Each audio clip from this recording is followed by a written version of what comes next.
Good evening and welcome to Business. I'm Dan Mwangi. Let's get down to just that. Now, Nairobians will begin paying to beat traffic jams on Waiyaki Way, Uhuru Highway and Mombasa Road beginning February 2022, which is the month we've just begun, when the Chinese contractor developing the 27 kilometers toll road is expected to open the road for public use. Transport CS James Macharia, who led several of his colleagues in cabinet in assessing progress in construction, said the project will be completed by December 2021, after which the contractor would commence testing it for 2 months. Macharia also defended the viability and the financing model of the controversial 65 billion shilling project, which will see motorists pay between 100 shillings and 1,550 shillings, depending on the size of the car and the distance traveled, in a dollar-based toll system, and will cushion the Chinese operator from exchange rate losses. And it's a testament that we can have more BOT projects, get the private sector to do these projects, because we are limited and constrained in terms of our budgetary allocations. We are also constrained as how much we can borrow. We don't want to keep on borrowing more money. Initially, the project was to take 3 years. But we have told the contractor, we want Kenyans to start using this route, because Kenyans take more than 2 hours from the Jomo Kenyatta Airport all the way to the city. And they have committed, they will complete this project by December this year. Without infrastructure, the airport cannot survive for both transit and for domestic visitors.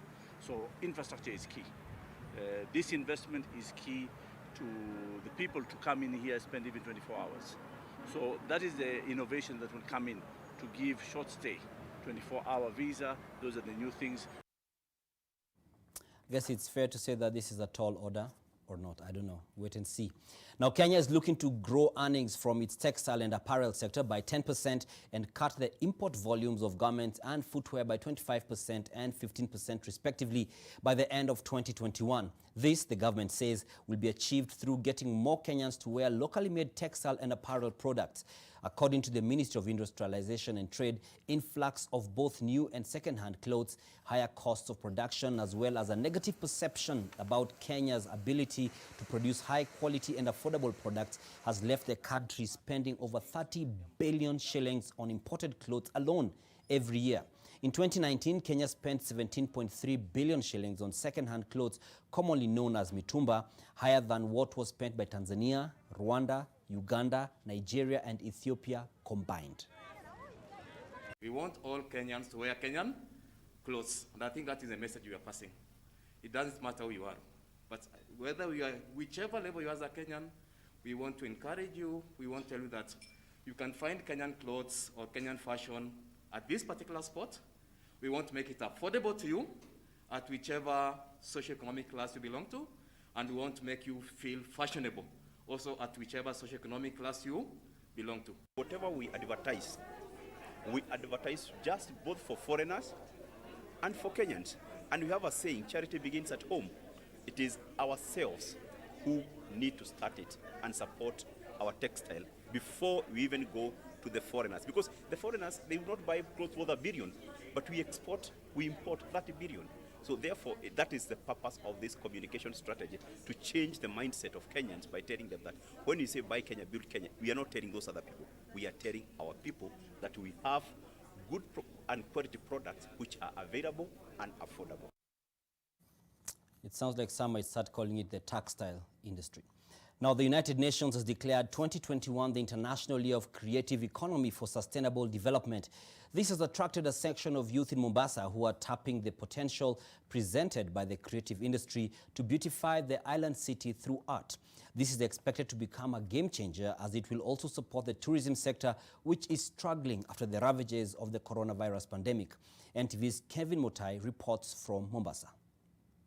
These designs painted on the walls of the Makinon Market in Mombasa, famously known as Marikiti, reflects a true definition of how creative art can be used as an attraction.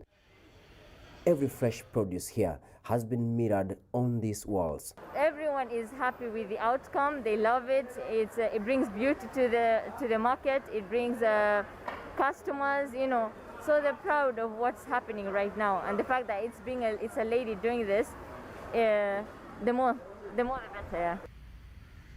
The use of art and craft is also changing the general outlook of the port city as a tourist destination. Different designs of crochet are glowing at the railway's recreational facility, which is yet to be open to the public. The industry is now expected to thrive at a time the United Nations has declared 2021 as the International Year of Creative Economy for Sustainable Development. The sector is poised to generate employment for the youth and women, which will pave way for a more diverse business environment. Creative economy to me means that bringing artists to life, facilitating what they are doing, and most of all, marketing the work that they do. The murals and graffiti at Kingeleni along the Mombasa-Malindi Highway displays a preservation of the coastal cultural heritage. If you go again to Old Town, there are certain elements that you will be able to observe there that tell, what happened in those sites. And so Kingeleni's artwork that you've been able to observe there is actually going to be not only engaging, it's also going to be educational, and of course it's going to be aesthetically entertaining. They are actually uniquely branding Mombasa as a destination of choice. They are marketing Mombasa as one of the cities that has a unique, culture, a unique history that hasn't been told. And they're doing this and they're telling our stories in a very powerful way using art. This elevates the creative economy as an important tool for building a sustainable and inclusive future. Kevin Mutai, NTV in Mombasa. Fair to say again that the crochet business is a neat business. It's a season of change at the top for Britam, as the chairman of the company, Walter Hollis, has now retired after attaining the age of 70 years. Britam's board charter requirements stipulate that independent directors shall not be over the age of 70.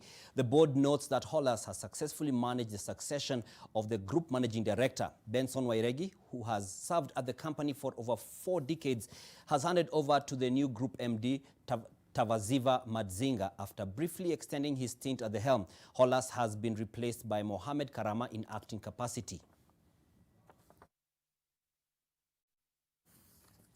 I'm done. So it's business. Good night.